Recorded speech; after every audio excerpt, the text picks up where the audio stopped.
between 89 and 2003, it was the most difficult time in Kashmir. Most of the time it was under curfew, and all of us journalists from Delhi would mostly stay in one hotel that was still open in Srinagar. And uh, and then I saw the persecution of Hindus. Kashmir opened my eyes actually. Before that, okay, I loved India, and I read Sri Aurobindo, and I thought Hindus were wonderful people. I met them in Kerala, in Tamil Nadu. But in Kashmir, I saw the true face of Islam. I was a Frenchman, very ignorant about, what is a Christian, what is a Muslim, what is a Hindu. But in Kashmir, it opened my eyes. I saw the ugly face of Islam, and I saw Hindus who had lived there for many, many generations. When I came to Kashmir, there were still about 350,000 Hindus. And I saw when they were chased out of Kashmir, the valley of Kashmir, by terror. And this really opened my eyes. And then I started reading about Indian history and understanding how much Hindus have been persecuted throughout the centuries. The greatest Holocaust, I think, in the world history of the world is that of the Hindus. And I started writing books, history books.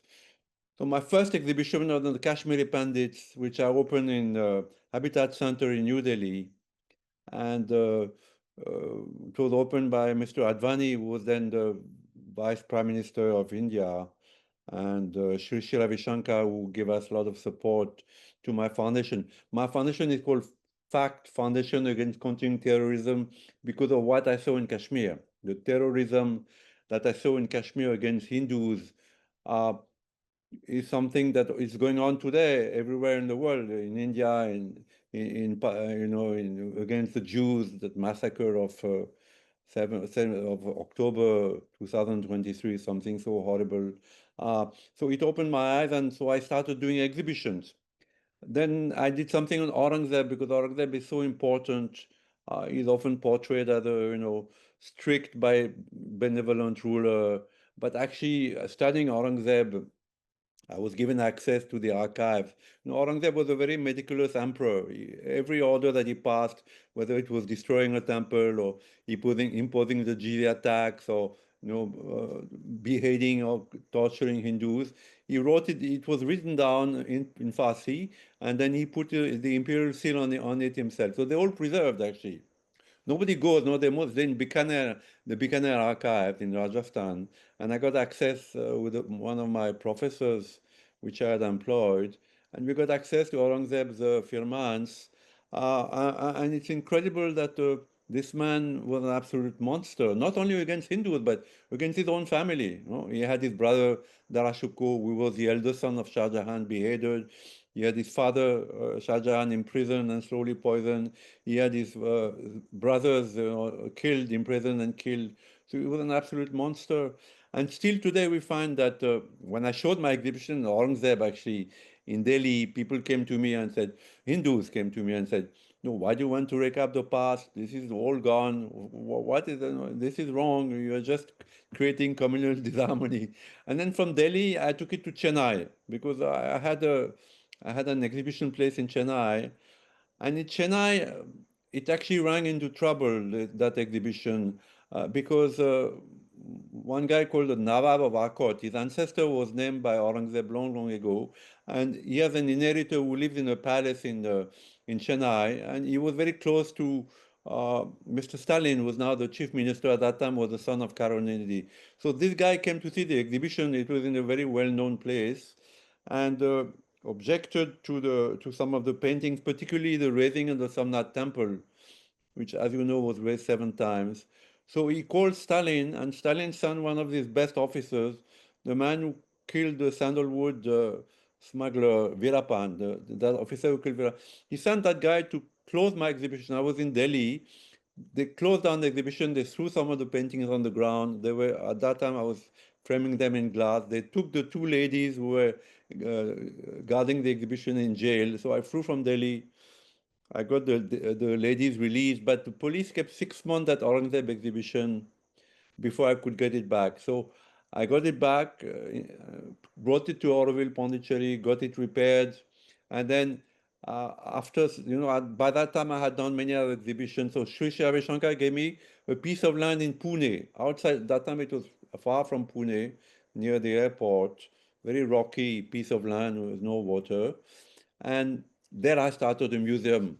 Uh, I got a prize from Mr. Vajpayee called the Nachiketa Award of Excellence in Journalism, and there was a check of 50,000 rupees. So I started FACT, Foundation Against Continuing Terrorism, and started this museum. So this museum is, I have written many books, I've written many articles. Articles have a very short life, even with internet.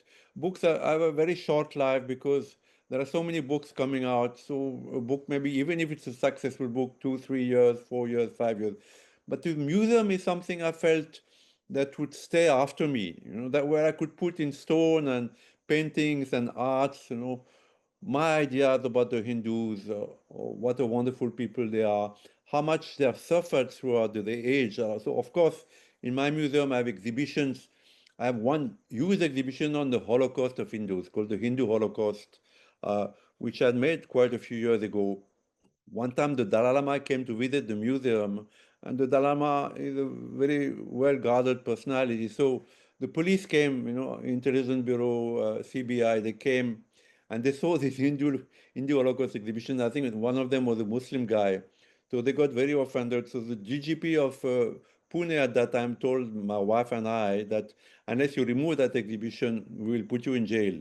So we removed the exhibition when the Dalai Lama came, and then we put it back. So I have the Hindu Holocaust. I have exhibition on the Goa Inquisition. There are very, very few exhibitions on the Inquisition by the Portuguese, by the way.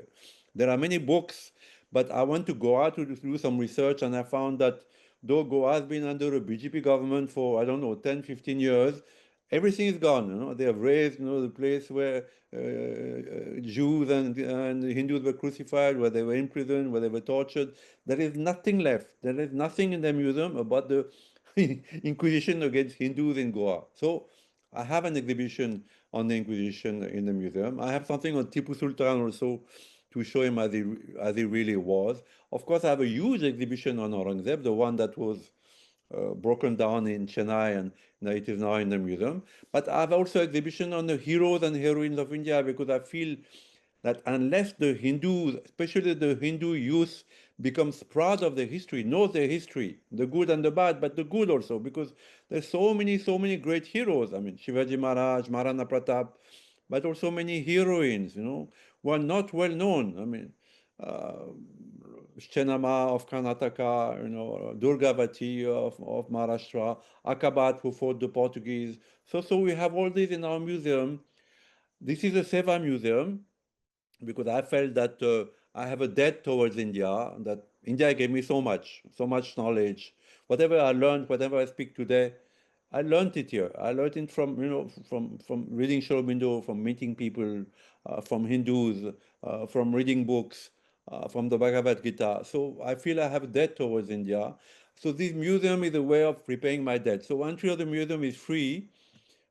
We depend on donations, of course. I'm little well known because of my books and my writings among Hindus, not only in India, but in the US, in UK, and Canada.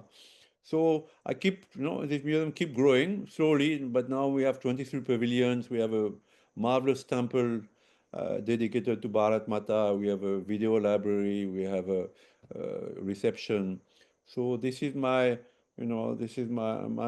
This is the karma. This is my dharma, which I do for Bharat, and I'm very proud of it.